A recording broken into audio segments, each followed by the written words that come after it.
The worst heatwave in Europe was in 2003 when over 70,000 people died due to the heat across the continent. Last year's heatwave damages were also substantial. Recent surveys indicate that over 60,000 people have died from heat-related illnesses. With temperatures rising even more this year, the number of victims, a tally next year, may surpass this figure. However, despite the increasing heat, there's still reluctance towards air conditioning in Europe. In a 2021 survey involving 1,045 French adults, 2 out of 3 respondents stated they had no plans to purchase air conditioning.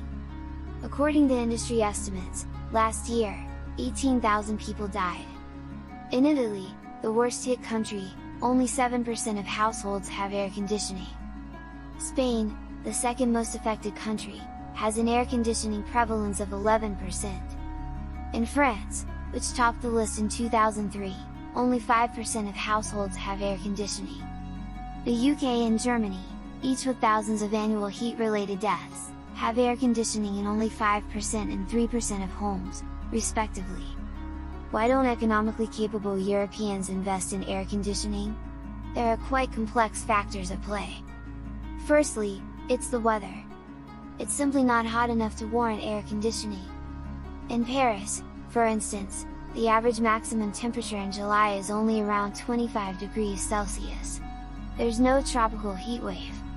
While there might be a few scorching days, enduring them for 2 to 3 days will typically bring a return to average temperatures.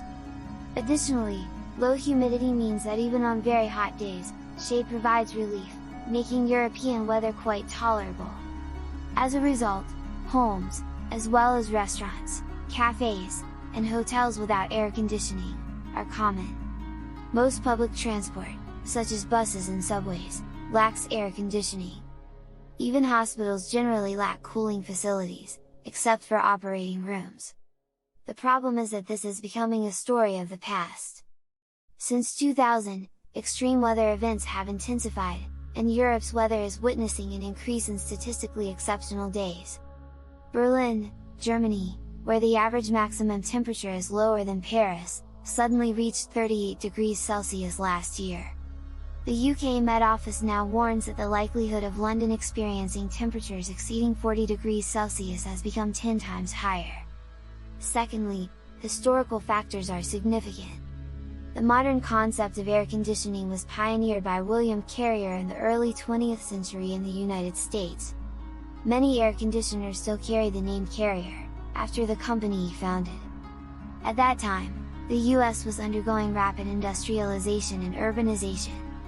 The invention of air conditioning coincided with this, making it easy to install in new buildings and homes in the US.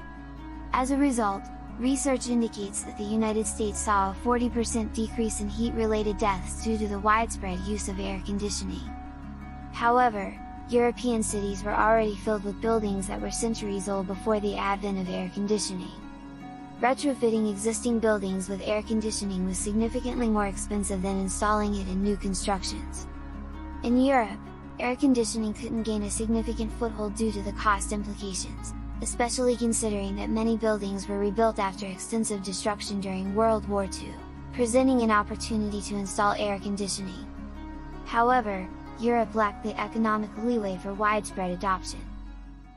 Most of Europe's housing structures were built before the 1970s, and the perception of air conditioning as an extravagant luxury further delayed its widespread adoption. Thirdly, architectural factors come into play. Many European houses feature thick walls and high ceilings, designed to consider the cold in winters rather than the heat in summers. Therefore, this architectural design also helps keep interiors cool during hot summer days.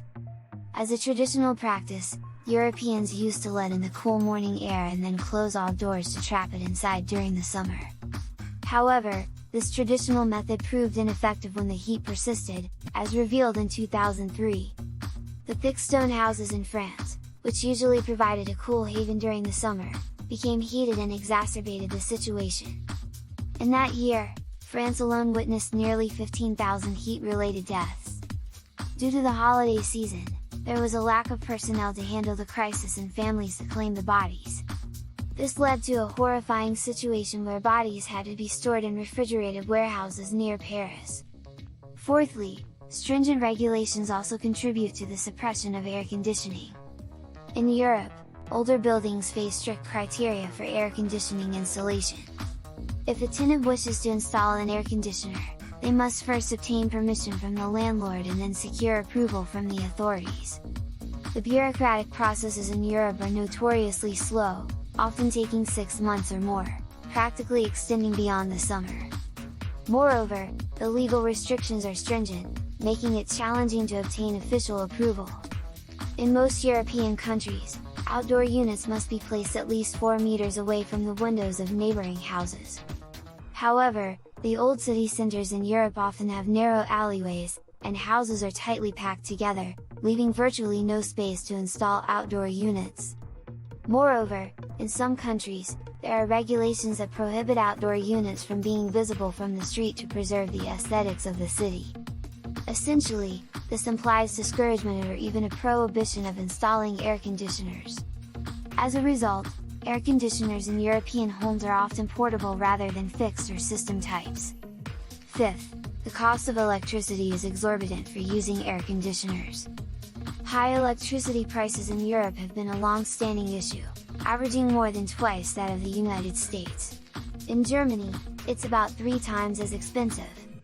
With the ongoing rise in energy prices due to Russia's natural gas supply restrictions, using air conditioners becomes an even greater financial burden.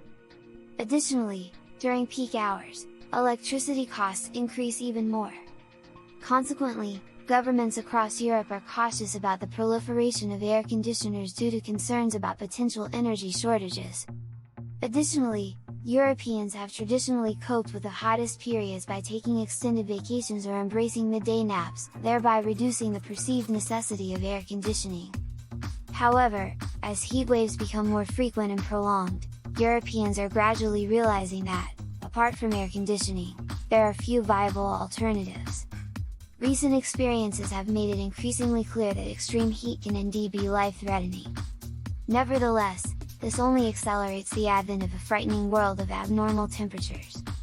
There's a growing sense of unease, a vague fear that perhaps it's really too late now, as these concerns gradually materialize into reality. Subscribing and liking the video are a great help. Thanks for watching.